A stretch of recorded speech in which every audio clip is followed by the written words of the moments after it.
Hello বন্ধুগণ, চলে আসছি আমি আজকে অনেকগুলো ভর্তা রেসিপি নিয়ে। এখানে অনেকগুলো ধনেপাতা, কাঁচামরিচ আর বোম্বাই মরিচ আছে, এখানে কালো জিরা, চাপা শুটকি আছে, এখানে চিংড়ি শুটকি আর হচ্ছে লইট্টা শুটকি। এদিকে আছে পাতাকপির পাতা, যে পাতাটা আমরা ফেলে দিই পাতাটা, আর শুকনা মরিচ, রসুন, পেঁয়াজ। ভাই রে ভাই, অনেক ঝাল হবে ভর্তা, আজকে ভর্তার রেসিপি হবে। তো প্রথমে আমি তৈরি করে নিলাম লইট্টা শুটকির ভর্তা। এটাকে পিষে পিষে একদম ভর্তা করে ফেলেছি, দেখেন কি সুন্দর হয়েছে। আর এরপরে আমি নেব যে চাপা শুটকি ভর্তা, এটা একটু ভিজা ভিজা হয় আর খেতে অনেক মজা লাগে। অনেকে পছন্দ করে না। এটা হচ্ছে চিংড়ি শুটকির ভর্তা। চিংড়ি শুটকির ভর্তা স্পেশাল আমার একটু ভালো লাগে না, আমার জামাইয়ের অনেক পছন্দ। ওই কী মজা পায় আল্লাহ জানে ভালো। আর এরপরে হচ্ছে আমার প্রিয় একটা ভর্তা, এটা হচ্ছে রসুন, শুকনা মরিচ আর পেঁয়াজের ভর্তা। সেটা বেটে নেই, এত মজা হয়ে যাবে আর এত ঝাল। তারপরে হচ্ছে এটা পাতাকপির ভর্তা, যে পাতাকপির পাতাটা মানুষ ফেলে দেয়, আমি ওই পাতাটাকে ভর্তা বানিয়ে ফেলি, ক্রিয়েটিভ। এরপরে হচ্ছে কালো জিরার ভর্তা। কালো জিরা ভর্তা স্বাস্থ্যের জন্য খেতে পারলে অনেক ভালো, আর আমার খুবই ভালো লাগে। তো আমার পছন্দের প্রত্যেকটা ভর্তা এখানে রেডি হয়ে গেছে, দেখেন ভাই কালারগুলো একটা জোস জোস জোস কালার। আমি যে পরিমাণে ঝাল দিয়ে ভর্তা খাই, ওয়াশরুমে গেলে পরে আমার চিৎকার করা লাগে। তো চলেন আমরা এবার মেন রেসিপিতে চলে যাই। এটা হচ্ছে কাঞ্জির জাউ।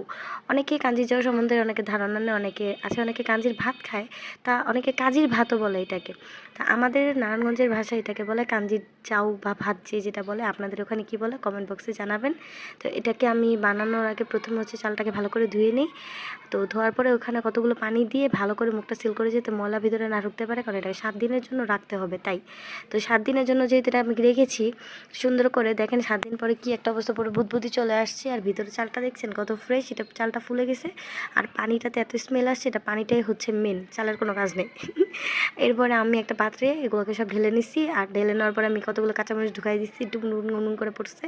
এরপরে দিয়ে দেবো আমার পছন্দের লবণ। ভাই আমার লবণ খাইতে অনেক পছন্দ, বুঝছেন, আমি প্রচুর লবণ খাই। এরপরে এটাকে আমি ভালো করে নেড়ে চুলায় বসাই দিয়ে সুন্দর করে নাড়াচাড়া নাড়াচাড়া করে এখন আমি এটাকে চুলার আঁচ বাড়িয়ে দিব, দিয়ে ঢেকে দিব।